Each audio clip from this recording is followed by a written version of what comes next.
Durante años, trabajé codo a codo con mi esposo para levantar nuestro hogar. Guardábamos cada moneda, soñando con una vejez tranquila, sin sobresaltos. Él me prometía un futuro seguro, lleno de paz. Pero un día, se fue. Se llevó nuestras economías, nuestra confianza. Mi vida, al principio pensé que había sido asaltado, secuestrado, hasta que descubrí que todo fue planeado. Él había desaparecido por voluntad propia, con otra mujer, con nuestro dinero, con mi dignidad. Intenté buscar justicia. Nadie me escuchó. Fui ignorada, ridiculizada, tratada como una vieja histérica. Entonces supe que la única justicia posible era la mía. Hoy, no les cuento esta historia por lástima. La cuento porque muchas mujeres como yo siguen siendo engañadas y silenciadas, y porque esta vez, no hubo perdón. Solo venganza. Dicen que cuando una mujer mayor se queda sola, el mundo no se detiene por ella. La vida sigue, los demás siguen, pero ella se rompe por dentro mientras sonríe por fuera. Así me pasó a mí. Nadie escuchó cuando grité en silencio. Nadie. Sospechó que tras mi voz tranquila se escondía un huracán de angustia y rabia. Todo comenzó una mañana cualquiera, una de esas en las que el sol entra por las cortinas y la cafetera hace ese ruidito que tanto me gusta. Ernesto se despidió de mí como siempre, con un beso en la frente, su suéter gris doblado sobre el brazo y la frase de rutina: voy al banco, mi amor, no tardo nada. Yo asentí con la cabeza sin sospechar nada. Lo vi salir por la puerta de la casa que construimos juntos, paso a paso, ladrillo a ladrillo, sacrificio tras sacrificio. Era nuestro refugio, nuestro nido, nuestro pequeño mundo. Ese día, preparé el almuerzo como de costumbre. El arroz no se pegó, el pollo estaba jugoso, y hasta me animé a hacer unas tortillas caseras.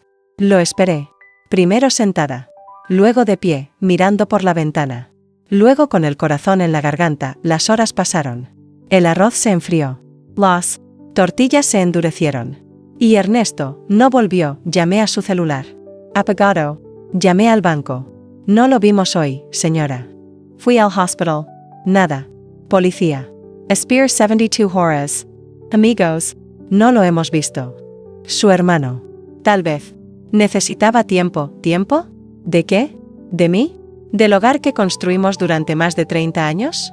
Del amor que le di incluso en los momentos en que él mismo se olvidaba de amarse. El primer día lo pasé de pie, caminando en círculos por la sala, rezando, suplicando. El segundo día, empecé a temer lo peor. Imaginé accidentes, secuestros, incluso la muerte. Pero el tercer día encontré algo que me hizo entender todo: la caja. Nuestra caja de ahorros. La que escondíamos detrás del armario, bajo una manta tejida por mi madre. Esa caja estaba vacía. Y con ella, también faltaban documentos, su pasaporte, unas camisas nuevas, los recibos de nuestras cuentas conjuntas. Y entonces lo supe. No lo habían secuestrado. Se había ido. Me senté en la cama. No lloré. Ni siquiera me moví. Me quedé ahí, con los brazos caídos y el alma destrozada. La traición tiene un sabor distinto al dolor. Es amargo, pero también hirviente. Es una herida que no sangra por fuera, pero te desangra por dentro. ¿Por qué lo hizo? ¿Con quién se fue? Desde cuando lo planeaba, pasé noches enteras sin dormir, leyendo viejos mensajes, revisando cuentas bancarias, recordando gestos que antes no significaban nada y ahora significaban todo. Las salidas largas. Las llamadas que atendía en la calle. Los viajes de trabajo que no coincidían con nada. Los silencios. Las excusas. Las mentiras envueltas en ternura. Y entonces apareció ella. Valeria M. Una mujer más joven. Una sombra en sus transferencias. Una constante en sus retiros bancarios. La destinataria de flores, de cenas, de reservas en hoteles. Valeria. El nombre que quemó mi garganta durante semanas. El nombre que repetía mientras lavaba los platos, mientras barría el patio, mientras me miraba al espejo y apenas me reconocía. Y yo, doña Magdalena, mujer de pueblo, madre, esposa por más de media vida, había sido cambiada. Desechada. Roberta, ¿por qué? No solo me quitó el dinero. Me quitó mi vejez tranquila, mi seguridad, mis sueños. Cada moneda de esa caja representaba horas en la costura, turnos dobles de Ernesto, domingos sin luxo, vestidos que no compré, viajes que cancelamos. Todo por el futuro. Un futuro que él usó para fugarse con otra, y nadie me escuchaba. Mis hijos se desentendieron. Papá sabrá lo que hace. Los vecinos murmuraban. Seguro lo volvió loca. Y la familia, ni se molestó. Como si yo hubiera inventado todo. Como si ser vieja fuera sinónimo de estar confundida. Pero yo no estaba confundida. Yo estaba despierta. Y más viva que nunca. Entonces, hice lo impensado. Me puse en pie. Me quité el delantal. Me até o cabello. Y comencé a anotar todo. Cada dato. Cada fecha. Cada movimiento. Me convertí en mi propia investigadora. No para encontrarlo. Para enfrentarlo, porque si pensaba que me destruiría con una traición silenciosa, se equivocó. No soy una pobre abuela sentada esperando piedad. Soy una mujer traída que ya no tiene nada que perder. Why cuando una mujer hace así levanta? El mundo tiembla, esa noche, mientras el viento sacudía las ventanas y el silencio me abrazaba como un manto frío, juré que si la justicia no me devolvía lo que me pertenecía, la venganza lo haría, y ese juramento no fue un susurro, fue un grito que el universo escuchó. Después de descubrir la traición, no vino el llanto. Vino el silencio. Un silencio denso, como una niebla que se cuela por las rendijas de la casa, que pesa en los hombros, que ahoga. Ernesto ya no estaba. Pero cada rincón de nuestra casa. Lo gritaba. Su taza en la cocina, su olor en la almohada, su voz atrapada entre las paredes. Lo había dejado todo, menos a mí. A mí me dejó con nada, durante días viví como un fantasma. Me levantaba sin saber para qué. Caminaba por la casa sin rumbo, sin dirección, como si buscara algo que sabía que no iba a encontrar. A veces me sorprendía hablándole al aire, preguntando por qué. Como si él pudiera responderme desde esa ausencia cobarde que había dejado. Mi vecina, doña Rebeca, tocó la puerta una tarde. Me preguntó si estaba bien. Le dije que sí. Mentí. No porque quisiera ocultarlo, sino porque nadie quería escuchar la verdad de una vieja. Los hijos de Ernesto, mis hijastros, ni siquiera se molestaron en llamarme. Su hermana me mandó un mensaje escueto, seguro necesitaba un descanso. ¿Un descanso? ¿De qué? ¿De mí? ¿De nuestra vida? ¿De nuestra historia? Ese desprecio silencioso fue lo que más dolió. Que todos asumieran que yo exageraba. Que era una señora paranoica, celosa, antigua. Pero yo no estaba loca. Yo estaba despierta. Y por primera vez en años, veía con claridad, las noches eran las peores. Me acostaba temprano solo para evitar pensar. Pero el insomnio me encontraba siempre. Y en esas madrugadas eternas, empecé a repasar cada conversación, cada gesto, cada momento que ahora cobraba un nuevo significado. Las veces que decía que tenía reuniones tarde. Las llamadas que atendía fuera.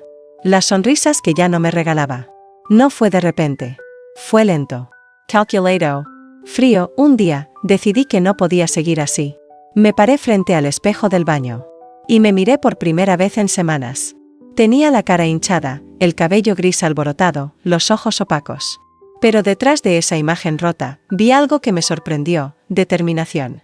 No podía quedarme llorando por alguien que me había borrado. No podía permitir que me robaran la historia y también la dignidad, así que volví a revisar todo. Con ojos nuevos. Descubrí un correo electrónico secreto. Una cuenta alterna. Desde ahí había reservado hoteles, vuelos, había enviado dinero. Y ahí estaba el nombre, Valeria Morales. La busqué. Tardé días. Pero la encontré. Sus redes sociales. Eran un festival de fotos felices, cenas, viajes, regalos. En una de las imágenes, vi a Ernesto. Con una camisa que yo le regalé. Sonriendo. Besando a Valeria. Abrazando a un adolescente. Un niño que no conocía, pero que tenía sus ojos. Mi mundo se desmoronó. Sentí que me arrancaban el aire. No era solo que me había traicionado. Había formado otra familia. Me había usado. Yo era la sombra. El disfraz. La pantalla legal para cubrir su doble vida. Esa noche, me senté en la cocina y saqué una libreta. Empecé a anotar todo. Nombres, fechas, direcciones. Me volví una espía. Una investigadora. No buscaba solo justicia. Buscaba venganza. Fui al banco al día siguiente. Pedí los movimientos. Mostré los documentos. Discutí. Luché. Me dijeron que no podían hacer nada. Que la cuenta era compartida. Que no había delito. Salí de ahí con las manos vacías, pero con el alma encendida. Si el sistema no me protegía, yo misma lo haría. Me armé de valor y contacté a una abogada. Lo conté todo. Me escuchó con escepticismo al principio, pero cambió de expresión cuando le mostré los documentos. Esto es serio, señora Magdalena. Podemos actuar. Pero será difícil. Difícil. Esa palabra ya no me intimidaba. Lo difícil era seguir respirando cada día con el corazón partido. Lo difícil era haber confiado, haber amado y haber sido borrada como si nunca hubiera existido. Poco a poco, armé mi plan. Sabía que Valeria trabajaba en un centro comunitario. Sabía que su hijo estudiaba en una secundaria privada. Sabía que Ernesto había alquilado un departamento en otra ciudad. Todo estaba frente a mí. Solo tenía que decidir cuándo mover mis fichas, y mientras todos pensaban que yo me estaba rindiendo, yo me estaba preparando. Volví a peinarme. A monkey arm. Andarizer los hombres. A caminar por la calle con la cabeza alta. Me hice presente en reuniones vecinales, en la iglesia, en el mercado. Que me vieran. Que recordaran quién soy. Que escucharan mi historia si era necesario. Porque si algo tenía claro era esto, no me iba a quedar callada. Ernesto pensó que me había silenciado. Que me había encerrado en mi casa con mi tristeza. Pero no. Me había liberado. Porque al destruir la ilusión, me obligó a construir una nueva mujer. Una más fuerte. Una que no iba a mendigar amor ni justicia, y esa mujer estaba a punto de actuar. Los días pasaban y en el pueblo la gente seguía su vida como si nada hubiera pasado.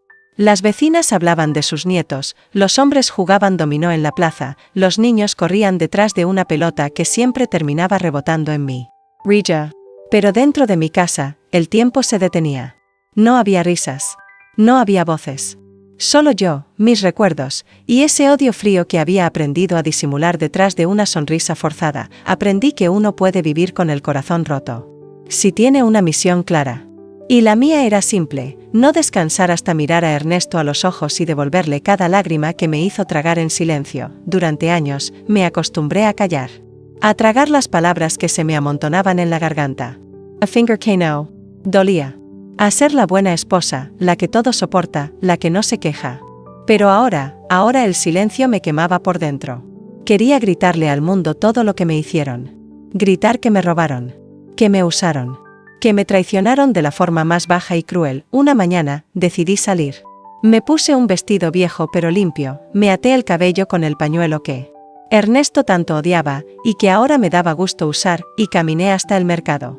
Ahí estaban ellas, las de siempre, sentadas junto al puesto de frutas, riéndose de cualquier cosa. Cuando me vieron, las risas bajaron. Me ofrecieron una silla, fingiendo amabilidad.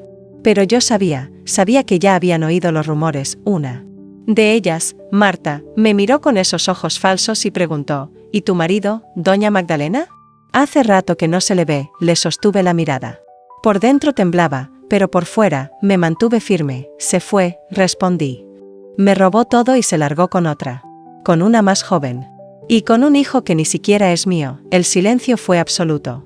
Las otras bajaron la mirada. Marta enmudeció. Nunca nadie esperó que yo hablara con esa crudeza. Pero yo ya no era la misma. No más susurros. No más vergüenza. Me paré y les dije: no necesito compasión. Solo quería que supieran que no me van a quebrar, y me fui. Volví a casa con el corazón acelerado, pero también liberado. Esa pequeña victoria me dio fuerza. Y fue entonces cuando decidí dar el siguiente paso, enfrentar a Valeria. Sabía dónde trabajaba. Tenía sus horarios. Fui hasta el centro comunitario y esperé. La vi salir a las 5 en punto, con ese aire de suficiencia, hablando por teléfono, sonriendo. Caminé detrás de ella unas cuadras. No me vio. O tal vez no me reconoció. ¿Qué iba a pensar una mujer joven al ver a una vieja vestida con ropa sencilla siguiéndola por la calle? Pero yo sabía cada uno de sus movimientos. Estaba acostumbrada. A ser invisible. Y ahora, ese era mi poder. Esa noche, escribí una carta. No para enviársela. Para leerla en voz alta. Era mi ensayo. Porque sabía que pronto, muy pronto, le hablaría cara a cara. Valeria, comencé, no te odio por ser más joven. No te odio por haber amado al mismo hombre. Te odio por saber que él tenía una esposa y aún así aceptar su mentira. Te odio por robarme lo que no era solo dinero, sino mi paz, mi vejez, mi historia. Te odio porque jugaste conmigo. Porque sabías que yo existía y aún así aceptaste vivir en mi sombra. Pero te juro que no vas a quedarte con la última palabra. Porque una mujer herida puede perdonar. Pero una mujer traicionada no olvida. Y yo no pienso perdonar. Ni olvidar. Leí esa carta una y otra vez. Cada vez con más fuerza. Como si mis palabras me curaran. Como si al pronunciarlas, las espinas que tenía en el pecho se deshicieran. Pasé las semanas siguientes reuniendo pruebas. Fui a una oficina de abogados que ayudaba a mujeres mayores en situación de abuso económico. Les conté mi historia. Me escucharon. Me creyeron. Y por primera vez, sentí que alguien me tendía la mano. Con su ayuda, iniciamos una demanda por abandono de hogar, fraude patrimonial y uso indebido de bienes compartidos. Era un proceso largo, costoso, doloroso, pero era lo único que me quedaba. No iba a morir en silencio. No iba a irme de este mundo sin que al menos uno de ellos me mirara con vergüenza, y mientras tanto, seguí con mi vida, compré un cuaderno nuevo y empecé a escribir mi historia. Cada día un pedazo. Cada noche una memoria. Mi dolor necesitaba salir. Y no solo por mí. Porque hay miles de mujeres como yo, que envejecen creyendo que ya no importan, que ya no tienen voz, que ya no pueden luchar. Pero sí pueden. Sí podemos y... Mientras el mundo gira, mientras la gente se olvida, yo me fortalezco. Porque sé que cada día que pasa me acerca más al momento en que Ernesto tendrá que mirarme a los ojos. Y ahí, en ese momento, sabrá que no me destruyó. Solo me despertó. El proceso legal avanzaba lentamente, como si el tiempo se burlara de mí. Cada trámite, cada papel firmado, cada sello judicial era un recordatorio de todo lo que había perdido. Pero también, de todo lo que estaba recuperando. Mi dignidad, por ejemplo. Esa que Ernesto pisoteó cuando creyó que podía desaparecer con mi vida entera sin enfrentar consecuencias. Pero yo seguía aquí. Y no pensaba rendirme, las noches seguían siendo largas. Y los días, grises. Me sorprendía llorando en momentos absurdos, al oler su colonia vieja en el ropero, al encontrar una taza con restos de café seco en la alacena. Al escuchar en la radio esa canción que solíamos bailar en silencio en el comedor. No porque lo extrañara. No. Sino porque el amor que yo sentía era real. Y dolía saber que fue entregado a un farsante. Mis vecinos seguían evitando el tema. Me saludaban con ese tono incómodo que uno usa con los enfermos. Como si la traición fuese contagiosa. Como si temieran que mi desgracia pudiera alcanzarlos. Por hablar conmigo. Pero yo no necesitaba sus palabras.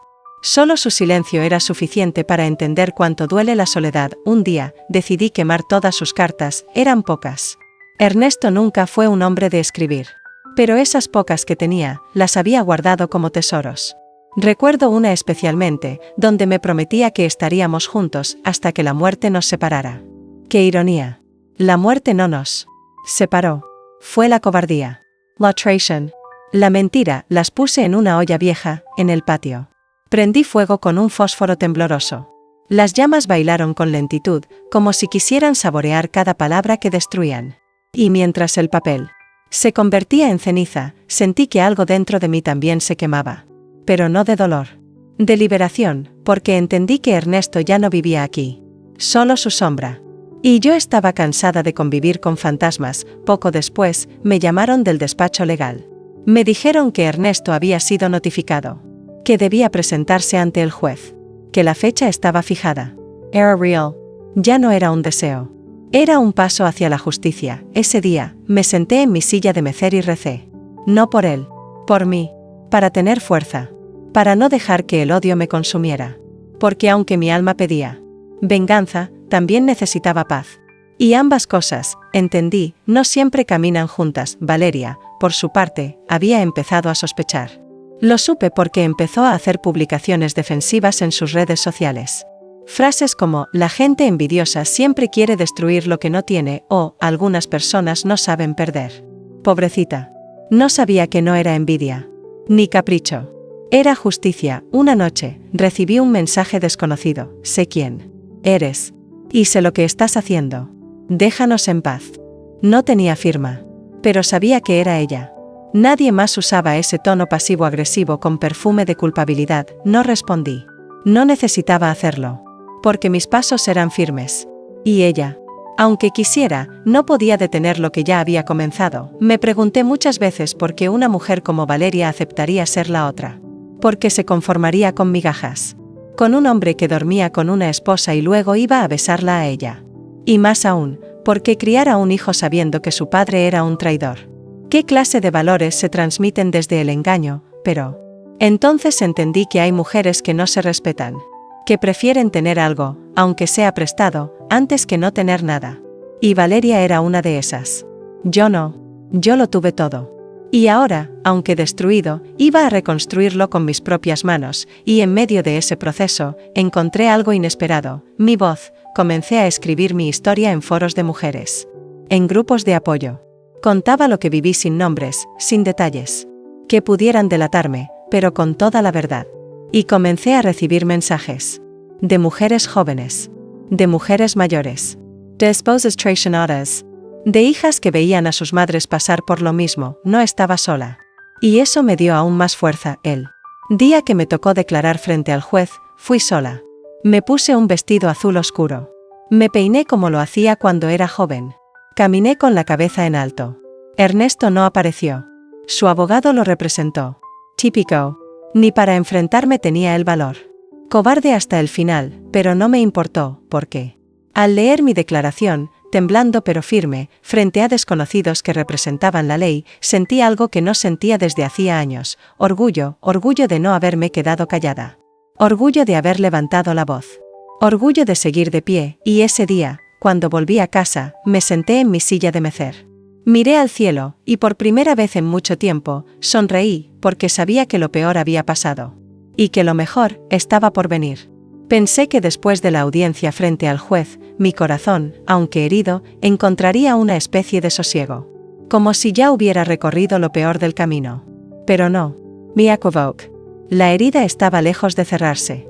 Lo que vino después fue más duro que todo lo anterior. Porque cuando un cobarde se siente acorralado, no pide perdón, ataca desde la oscuridad. Una tarde, al regresar del mercado, encontré un sobre amarillento en el buzón. No tenía remitente. No tenía sello. Solo mi nombre escrito con tinta corrida. Lo abrí con las manos temblorosas. Adentro, una hoja doblada en 4 partes. Al desplegarla, leí con el corazón en la garganta: vieja loca, deja de revolver el pasado. ¿No entiendes que ya nadie te quiere? Quedare calada o lo perderás todo. Me quedé helada. No por el mensaje, sino por el reconocimiento. Esa letra, la conocía. Esos giros de frases pasivo-agresivos, esa crueldad envuelta en desprecio, esa forma de despreciarme como si fuera una molestia. Era Ernesto. No cabía duda. Su cobardía tenía firma, aunque él creyera que podía esconderse, y lo peor no era el mensaje. Era el hecho de que había estado tan cerca de mi casa, que sus pasos rondaban mis paredes, que todavía creía tener poder sobre mí. Como si yo siguiera siendo esa mujer que se quedaba callada por amor, por miedo o por costumbre, pero no. Esa mujer había muerto la noche en que él cerró la puerta y desapareció. La que estaba viva ahora, no iba a callar nunca más. Fui a la comisaría. Les mostré la carta. El oficial que me atendió apenas me escuchó. No hay amenaza concreta. Señora. No podemos hacer nada, me dijo con tono indiferente, casi fastidiado. Sentí un nudo en el pecho. No por la carta, sino por lo sola que se puede sentir una mujer cuando nadie cree en su dolor. Cuando ser anciana te convierte en invisible, en irrelevante, pero yo ya no era irrelevante. Y decidí no dejar pasar ni una más. Busqué a don Teodoro, el dueño de la tienda de la esquina, que tenía cámaras de seguridad. Le pedí, con humildad, que revisara las grabaciones. Me dijo que sí, que por mí lo que fuera. Al día siguiente, vi el vídeo. No se veía la cara, pero se veían los gestos. El andar. El cuerpo. Las manos. No necesitaba más. Era él, Ernesto. El hombre al que le di mis mejores años. El mismo que me robó todo y ahora me intimidaba como si yo fuera una molestia que debía desaparecer. Me temblaban las manos, pero no de miedo. De rabia. De una furia tan antigua que parecía haber estado enterrada en mi médula ósea desde hacía décadas. Era el grito contenido de todas las veces que me hizo sentir menos. De todas las veces que me silenció con un no exageres o un ya vas a empezar. Y esa furia, necesitaba una salida. Esa noche no dormí. Escribí una carta, una declaración, una historia. No para él, para el mundo. Decidí que lo iba a contar todo. Con nombres, fechas, documentos. Fui al diario local. Les pedí una entrevista. Les mostré pruebas. Ellos, al principio, dudaron. Pero cuando vieron los papeles, mi edad, mi entereza, mi rabia contenida, aceptaron, una semana después, mi rostro estaba en la portada, me robó la vida, el testimonio de una mujer traicionada por su esposo y olvidada por todos. El impacto fue inmediato, las vecinas me miraban con otros ojos. Algunas con lástima, otras con respeto. Pero ya no era invisible. Ya no era la viejita sola del número 27. Era Magdalena, la mujer que se atrevió a hablar. Que rompió el pacto de silencio. Que sacó los trapos sucios no para lavarlos, sino para mostrarlos con orgullo. Porque eran prueba de batalla. De supervivencia, el artículo llegó hasta Valeria. Lo supe porque, días después, me llegó un correo. Por favor, doña Magdalena, le pido que pare. Esto está afectando a mi hijo. Yo no tuve la culpa de lo que pasó entre ustedes. No arruiné lo poco que hemos construido. ¿Piedad? ¿Ahora? ¿Después de haber sido cómplice del robo, del engaño, del abandono? No. Esa mujer no merecía mi compasión, le respondí con solo una frase: cuando decides construir tu vida sobre las ruinas de otra mujer, debes estar lista para que el polvo te alcance. Y después, encendí la radio. Me llamaron de una emisora local para contar mi historia en vivo. Mujeres mayores empezaron a escribirme, a contarme que ellas también habían sido dejadas, robadas, traicionadas. Que nadie las había escuchado. Que ahora, gracias a mi historia, se animaban a levantar la voz. Ahí supe que mi historia ya no me pertenecía. Que era la voz de muchas y, justo cuando creí que todo se encaminaba, el despacho legal me llamó. Ernesto quería negociar. Me ofrecía una casa que había puesto a nombre de su hermana, una cuenta bancaria oculta y una pensión mensual. Pero yo no quería bienes. No quería dinero. Quería justicia. Y justicia no se negocia. Se exige, les dije que no. Que mi única condición era que firmara una confesión pública. Que admitiera lo que hizo. Que limpiara mi nombre con la misma lengua con la que me ensució durante años, y si no lo hacía, yo seguiría. No había parar. No mientras me quedara voz. Y créeme, me quedaba mucha. Después de rechazar el acuerdo que Ernesto intentó imponerme, sentí algo que no esperaba: alivio. Como si al decir no, hubiese roto una cadena que me ataba hacía décadas. No era solo una cuestión de dinero ni de papeles. Era una lucha por el respeto, por la dignidad que me habían robado y que ahora reclamaba, no con gritos ni venganza, sino con verdad. Pero como todo monstruo herido, Ernesto no se quedó quieto. Pasaron pocos días desde que rechacé la oferta. Cuando comenzaron los rumores. Primero, en el mercado. 2 mujeres hablaban cerca de la panadería. Dicen que doña Magdalena se inventó todo para quedarse con las propiedades. ¿En serio? Pero si él la mantenía, eso dicen. Que está loca. Que está obsesionada. Que no supera que la dejaron. Escuché cada palabra. Me dolió, sí. Pero no me sorprendió. Ernesto era experto en manipular la opinión de los demás. Durante años lo vi hacerlo. Conmigo. Con los vecinos. Con nuestros hijos. Siempre sabía cómo quedar como la víctima. Y ahora, estaba volviendo a usar esa máscara, pero esta vez yo estaba lista, decidí no esconderme. Al contrario, me hice más visible. Empecé a participar en reuniones comunitarias. Di una charla sobre abuso emocional en mujeres mayores. Me invitaron a contar mi historia en un programa local de televisión. Y cada vez que hablaba, sentía que esa versión silenciosa de mí misma se iba disipando, dejando lugar a una mujer nueva. No joven, pero fuerte, firme, incómoda para algunos, innegociable para muchos. Un día, recibí una llamada inesperada.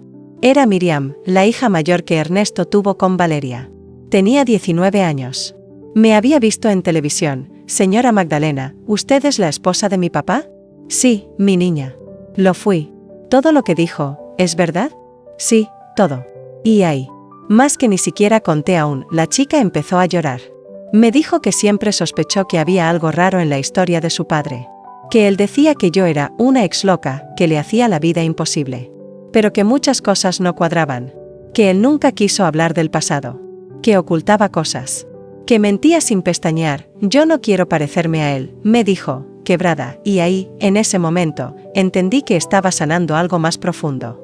No solo mi propia historia. Estaba rompiendo un ciclo. Estaba mostrando a las nuevas generaciones que el silencio no salva a nadie. Que mirar para otro lado solo perpetúa el daño. Miriam me pidió verme. Nos reunimos en un café del centro. Me temblaban las manos. Ella estaba nerviosa. Pero nos abrazamos. Hablamos por horas. Le mostré fotos antiguas. Cartas. Recuerdos. Ella lloraba al ver cómo su padre fue capaz de tanto. Pero también agradecía por la verdad. Gracias por no callarte. Gracias por ayudarme a entender quién es realmente él. Esa noche, al regresar a casa, encendí una vela Iris.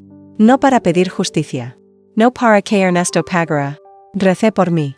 Por la mujer que fui. Por la mujer que ahora soy. Por todas las que aún están atrapadas en relaciones que las destruyen en silencio. Y por aquellas que no sobrevivieron para contarlo, pero la calma no duró mucho. Una mañana, al abrir la puerta de mi casa, encontré mi ventana rota. Un ladrillo en el suelo. Una nota envuelta alrededor. Cállate o la próxima será tu cara. Esta vez no fui a la policía. Fui a la prensa. Denuncié públicamente la amenaza. Mostré la foto del ladrillo. Conté que había rechazado el acuerdo de Ernesto. Que había pruebas. Que no tenía miedo. Que si me pasaba algo, ya sabían a quién mirar. El artículo se volvió viral en redes sociales locales. Y ahí fue cuando la verdad empezó a tener más peso que los chismes. Personas que antes me ignoraban empezaron a acercarse. Mujeres mayores me decían en voz baja, yo también sufrí lo mismo. Jóvenes me escribían, gracias por enseñarme que no tengo que aguantar maltratos. Incluso hombres me dijeron, nunca pensé que una historia como la suya me hiciera reflexionar tanto. Y entonces supe que ya no estaba sola, mi historia ya no era solo mía. Era un espejo donde muchas otras se veían reflejadas. Era una grieta en la fachada de un sistema que silencia a las mujeres cuando envejecen, que las vuelve invisibles cuando dejan de ser útiles, que las descarta cuando se atreven a hablar. Y yo no iba a detenerme, porque esta historia no solo era la mía. Era la de muchas. Y aún quedaba mucho por decir. Después de rechazar el acuerdo que Ernesto intentó imponerme, sentí algo que no esperaba, alivio. Como si al decir no, hubiese roto una cadena que me ataba hacía décadas. No era solo una cuestión de dinero ni de papeles. Era una lucha por el respeto, por la dignidad que me habían robado y que ahora reclamaba, no con gritos ni venganza, sino con verdad. Pero como todo monstruo herido, Ernesto no se quedó quieto. Pasaron pocos días desde que rechacé la oferta. Cuando comenzaron los rumores.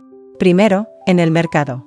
2 mujeres hablaban cerca de la panadería. Dicen que doña Magdalena se inventó todo para quedarse con las propiedades. ¿En serio? Pero si él la mantenía, eso dicen. Que está loca. Que está obsesionada. Que no supera que la dejaron. Escuché cada palabra. Me dolió, sí. Pero no me sorprendió. Ernesto era experto en manipular la opinión de los demás. Durante años lo vi hacerlo. Conmigo. Con los vecinos. Con nuestros hijos. Siempre sabía cómo quedar como la víctima. Y ahora, estaba volviendo a usar esa máscara, pero esta vez yo estaba lista, decidí no esconderme. Al contrario, me hice más visible. Empecé a participar en reuniones comunitarias. Di una charla sobre abuso emocional en mujeres mayores. Me invitaron a contar mi historia en un programa local de televisión. Y cada vez que hablaba, sentía que esa versión silenciosa de mí misma se iba disipando, dejando lugar a una mujer nueva. No joven, pero fuerte. Firme, incómoda para algunos, innegociable para muchos. Un día, recibí una llamada inesperada. Era Miriam, la hija mayor que Ernesto tuvo con Valeria. Tenía 19 años. Me había visto en televisión. Señora Magdalena, ¿usted es la esposa de mi papá? Sí, mi niña. Lo fui. ¿Todo lo que dijo, es verdad? Sí, todo. Y ahí. Más que ni siquiera conté aún, la chica empezó a llorar. Me dijo que siempre sospechó que había algo raro en la historia de su padre. Que él decía que yo era una ex loca, que le hacía la vida imposible. Pero que muchas cosas no cuadraban. Que él nunca quiso hablar del pasado. Que ocultaba cosas.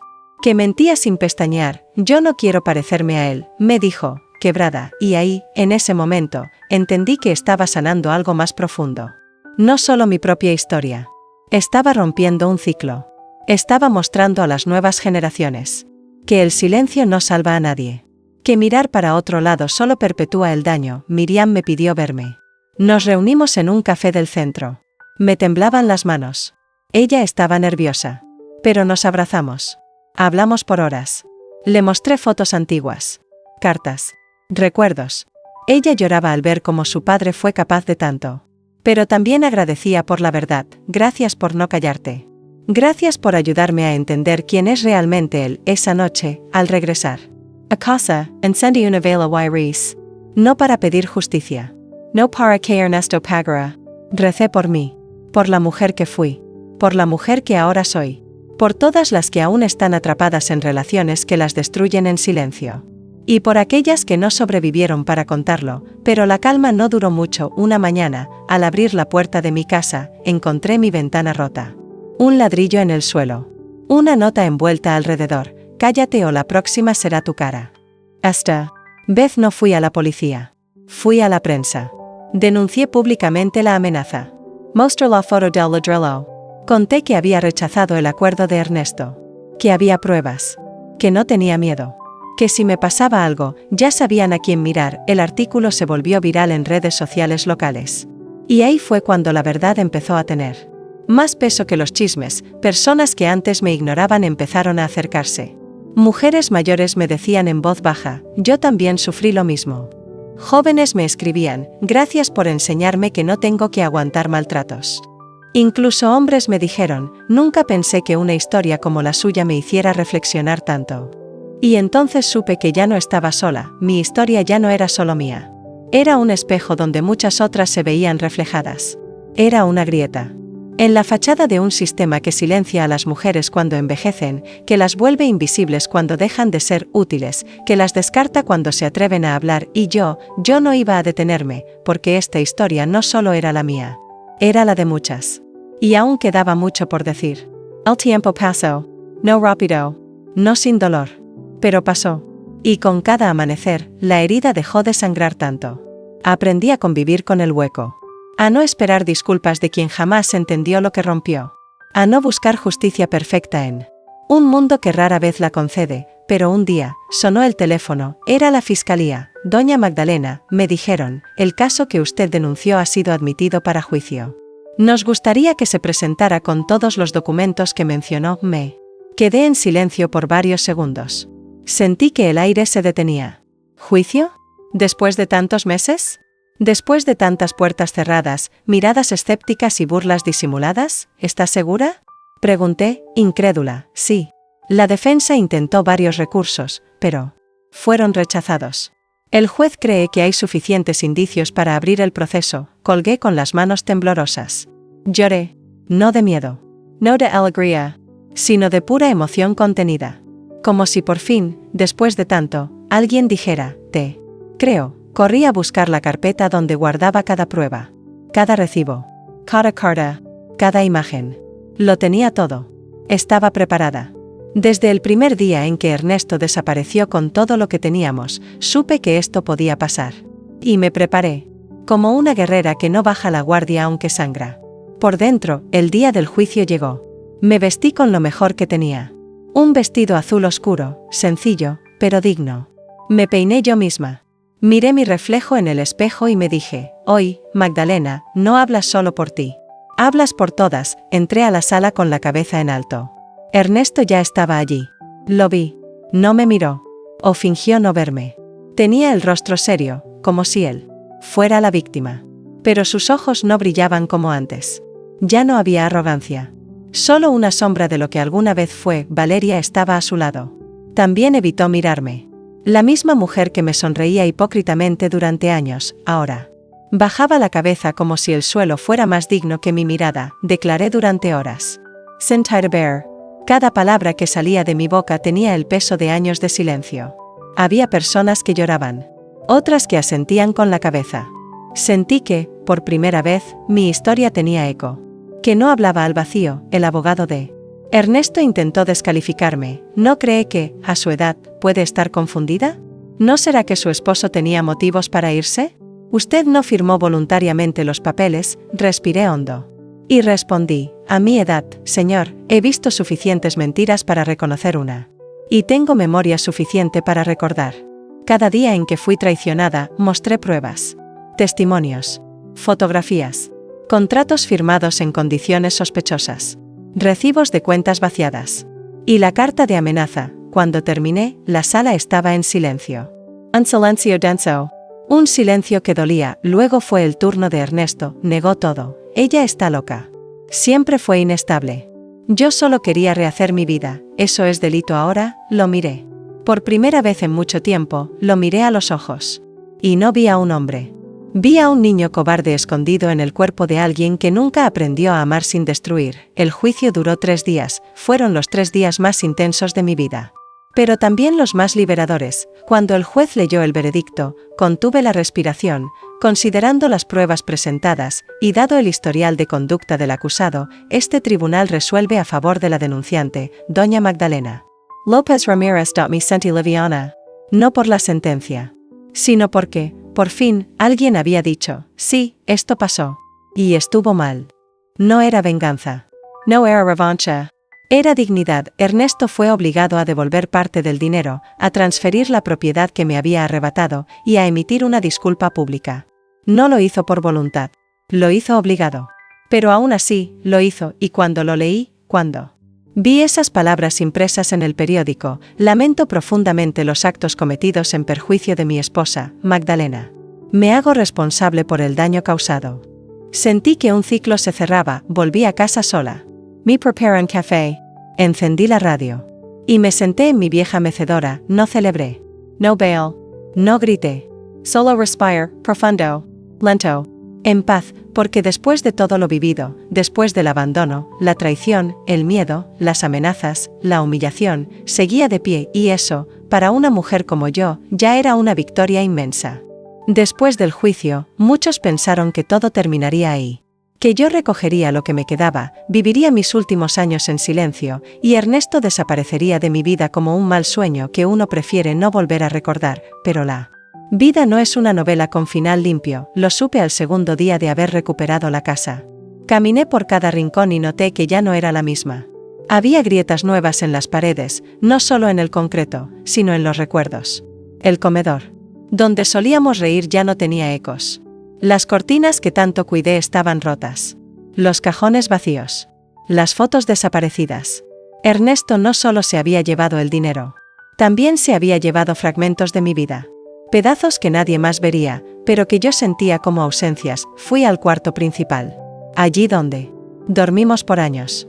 Donde me ilusioné. Donde también lloré en silencio muchas noches. Me senté en la orilla de la cama, la misma cama que compartimos durante décadas, y sentí un nudo en el estómago. No era solo tristeza. Era rabia. Era vergüenza. Era duelo, sí, duelo, porque no solo se llora a los muertos. También se llora a los vivos que te matan en vida. Ese día no salí. No hablé. No encendí la televisión ni la radio. Me senté a escribir. Pero no sobre Ernesto. Escribí sobre mí. Sobre la niña que fui. Sobre la mujer que soñó. Sobre la madre que aguantó. Sobre la esposa que creyó. Y sobre la anciana que renació de sus propios escombros. Me tomó horas. Lloré. Me detuve. Volví a escribir. Como si cada palabra fuera una costura para remendarme desde adentro. Esa noche dormí sola, pero no vacía. Al día siguiente, fui al cementerio. Visite la tumba de mis padres. Les hablé. Les conté lo que había pasado. Les dije que su hija no era una fracasada. Que no me dejé morir. Que luché. Que gané. Que aún respiraba, y mientras hablaba con ellos, sentí una presencia detrás. Era mi hijo menor. Julián. No lo había visto desde el juicio. Nos habíamos distanciado mucho. Él había sido siempre el más cercano a Ernesto. El que más justificaba sus actos. El que decía, papá tiene sus cosas, pero al final es buen hombre. Me había dolido tanto su postura que preferí el silencio, pero ahí estaba, con flores en la mano, mirándome con los ojos rojos. Mamá, dijo. Perdón, no dije nada. Solo lo abrace. Lloramos los dos. Fue un abrazo largo. De esos que cicatrizan. Me pidió sentarse conmigo. Hablamos durante horas. Me contó que había leído la sentencia. Que había visto las entrevistas. Que había hablado con Miriam, su media hermana. Y que todo encajaba. Papá nos engañó a todos, susurró. Y yo fui el más ciego. No necesitaba que se flagelara. No buscaba castigos. Solo quería que entendiera. Y él lo hizo. Lo vi en sus ojos. En su forma de tocar mi mano. en cómo evitaba mirarme directo, con la vergüenza de quien descubre tarde una verdad que siempre estuvo ahí. Esa noche, Julián se quedó a dormir en casa. Preparé sopa como en los viejos tiempos. Cenamos juntos. Reímos un poco. Hablamos de cosas simples. Y por primera vez en años, sentí que algo se reparaba, pero la paz duró poco. Días después, recibí una notificación judicial. Ernesto apelaba la sentencia, decía que había sido manipulado emocionalmente, que había actuado bajo presión mediática, que yo lo había expuesto públicamente sin derecho, que su imagen había sido destruida, que su salud mental se deterioró por culpa mía. No sabía si reír o gritar. Después de todo lo que hizo, ahora él era la víctima, pero no me alteré. No me quiver. Ya no fui con mi abogada. Revisamos la apelación. Me dijo que era débil, que no tenía sustento, que era un último intento desesperado por recuperar algo de control, pero que debíamos prepararnos para una nueva audiencia, y así lo hice. Me preparé. No para pelear, sino para resistir, porque si algo había aprendido en todo este proceso es que la verdad no siempre vence rápido, pero siempre deja marca. En la segunda audiencia, volví a mirar a Ernesto. Más delgado, más envejecido, más solo. Vi a un hombre que ya no sabía cómo sostener su propia mentira, que ya no tenía la fuerza para gritar ni la astucia para manipular. El juez ratificó la sentencia anterior. Ernesto perdió de nuevo y yo, una vez más, no celebré con rencor.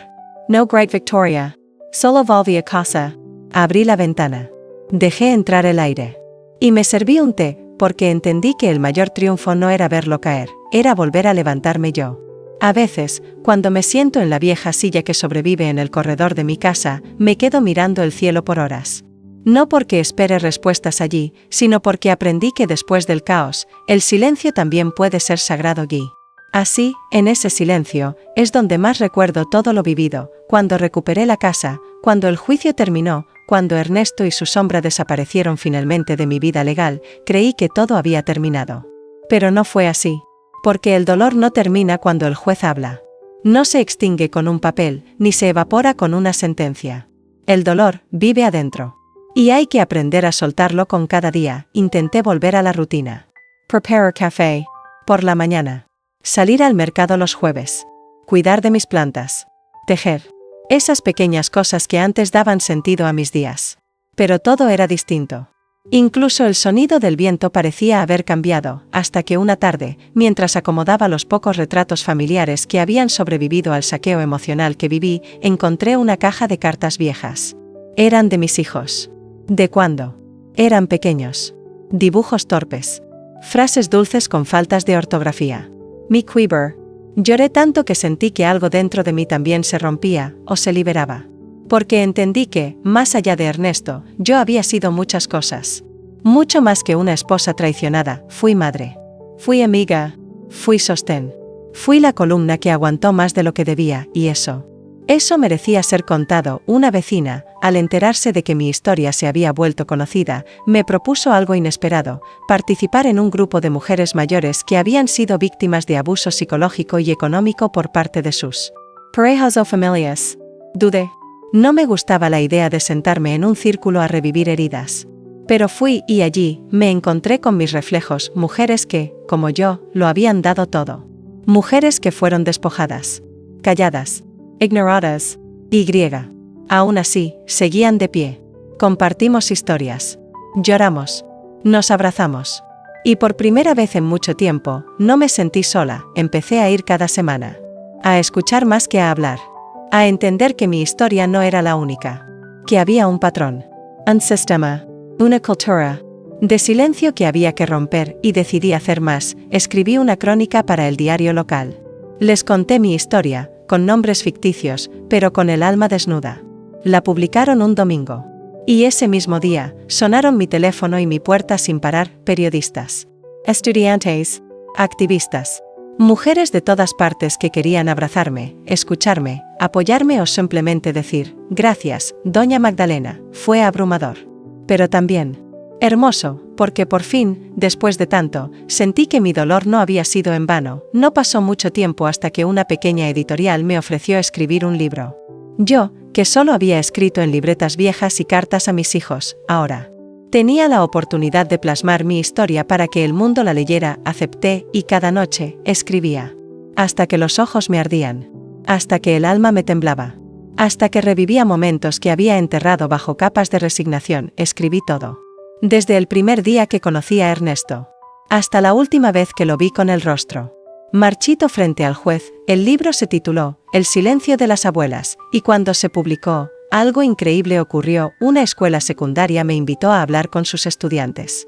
Luego una universidad. Luego una fundación en la capital.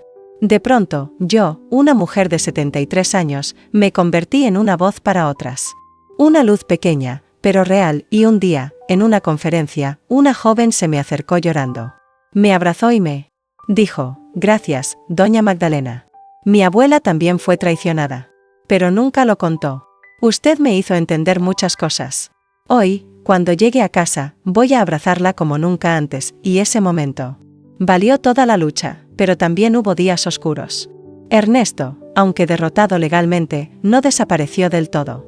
En redes sociales, algunos lo defendían. Decían que yo solo buscaba fama. Que exageraba. Que él era un buen hombre. Me dolió, claro que me dolió, pero también entendí algo que me hizo más fuerte. Las mentiras pueden gritar, pero la verdad siempre permanece. Hoy, mientras escribo esto, sentada en la misma mecedora donde tejí mantas, bordé nombres y lloré silencios, puedo decirte algo con el corazón firme, no importa cuántas veces te hayan querido borrar. No importa cuán hondo te hayan empujado. No importa cuán rota te hayas sentido, puedes volver a levantarte. Puedes volver a amar. Puedes volver a ser tú, y si estás viendo este vídeo, si llegaste hasta aquí, si lloraste conmigo, si sentiste mi historia en tu piel, suscríbete a este canal. Comparte esta historia. Haz que mi voz llegue a otras como yo, porque yo soy Magdalena. Y ya no me callo más.